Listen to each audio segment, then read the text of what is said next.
বছরে 4 মাস বাঁশের ব্রিজ দিয়ে এবং বাকি 8 মাস সামান্য একটু নৌকার উপর নির্ভরশীল হয়ে বছরের পর বছর ধরে জীবনের রিস্ক নিয়ে নদী পার হইতেছে সিলেট কোম্পানিগঞ্জ উপজেলার 2 নং পশ্চিম ইসলামপুরের সাধারণ মানুষগুলো। হ্যালো হোয়াটসঅ্যাপ গাইস, আসসালামু আলাইকুম। আমি মাসুম আছি আপনাদের সাথে। গাইস, ভিডিওর থাম্বনেল দেখে বুঝতে পারতেছেন আজকের ভিডিওটা কি নিয়ে। গাইস, আমি আজকে যাব আমাদের সিলেট কোম্পানিগঞ্জ উপজেলার ভিতরে সবচেয়ে বড় গুদারাঘাট, যেটা অবস্থিত আমাদের কোম্পানিগঞ্জ টুকার বাজারের পাশেই। এখন গাইস, আমি ওইখানে গিয়ে ওই এলাকার মানুষদের কিছু কষ্টের কথা তুলে ধরার চেষ্টা করব। তো গাইস, এখন আমি আছি আমাদের টুকার বাজারের ভিতরে। এখন আস্তে আস্তে আমি গুদারাঘাটের উদ্দেশ্যে রওনা হয়ে গেলাম। এখন গাইস, আমি আছি গুদারাঘাটের সামনে। এখন গাইস, আমি আরো সামনে যাব এবং এইখানের দৃশ্যগুলোকে আমি আস্তে আস্তে তুলে ধরার চেষ্টা করব। দেখুন গাইস, এইখানে একটি গুদারাঘাট আছে বা নৌকা আছে এবং এর পাশে আছে একটি ব্রিজ, যেটা নদীর পানিতে সবকিছু ভেঙে গেছে। দেখুন গাইস, এই নদীর মধ্যে অনেক পানি আছে এবং এই পানির মধ্য দিয়েই এই এলাকার মানুষগুলা প্রতিনিয়ত তাদের জীবনের রিস্ক নিয়ে এই নদীটি তারা পার হইতেছে এবং এইখানে একটি ব্রিজ নেই।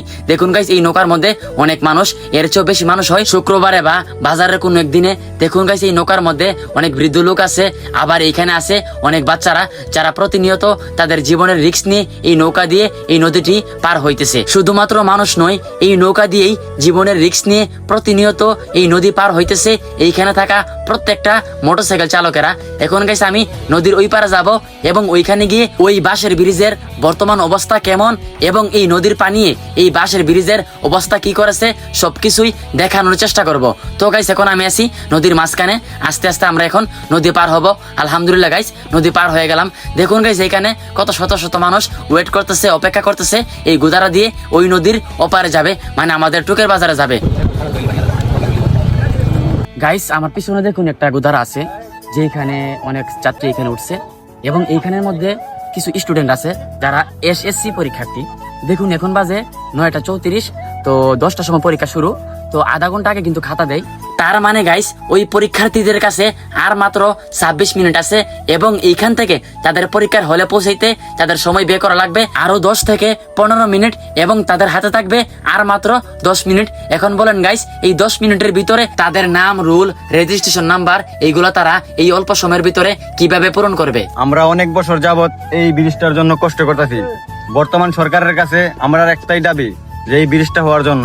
বর্তমান যে এসএসসি পরীক্ষা চলতেছে, আমাদের এলাকার ছোট ভাই বোনেরা পরীক্ষা দিতে গেলে একটা গুদারা মিস্টেক হইলে আধা ঘন্টা 40 মিনিট চলে যায়। এখানে দেখা গেছে কি ইমার্জেন্সি কোনো কাজের জন্য আমরা দ্রুত যাইতে পারি না, আসা যাওয়া করতে পারি না। এখানে আমাদের ব্রিজটা খুবই ইমার্জেন্সি। এখন গাইস, আমি আপনাদেরকে দেখাবো এইখানে থাকা যে বাঁশের ব্রিজটা ছিল এইটার অবস্থা এখন কি আছে, মানে বন্যার পানিতে এটার অবস্থা কি করেছে সবকিছু দেখাবো এখন। এই ব্রিজ না থাকার কারণে আমাদের যে ডেলিভারি রোগীরা, এমার্জেন্সি রোগীরা যাইতে পারে না ঠিক মতো হাসপাতালে। গাইস, এই ব্রিজের অবস্থা দেখে বুঝতে পারতেছেন এইখানে বা এই নদীর মধ্যে কি পরিমাণের স্রোত থাকে। দেখুন গাইস, এই বাঁশের ব্রিজের অবস্থা কি করেছে, দেখে মনে হইতেছে এইখানে একটা ফিশারি আছিল। তো গাইস, দেখুন এইখানে আশেপাশের দৃশ্যগুলা, এইটা কিন্তু অনেক বড় একটা নদী, কিন্তু এখানে কোনো ব্রিজ নেই। এই কারণে এই এলাকার মানুষগুলা বছরের পর বছর ধরে অনেক কষ্টের মধ্যে আছে। এটা গিফট খুশি খুশি হয়ে তোমার দিয়েছি গিফটটা আমি। কোন কারণে তোমার ভিডিও আমার কাছে ভালো লাগে তাই। তো গাইস, আজকের ভিডিওটা এই পর্যন্তই। যদি আমার ভিডিওগুলো আপনাদের কাছে একটু ভালো লেগে থাকে তাহলে অবশ্যই শেয়ার দিয়ে পাশে থাকবেন। ধন্যবাদ সবাইকে, আল্লাহ হাফেজ।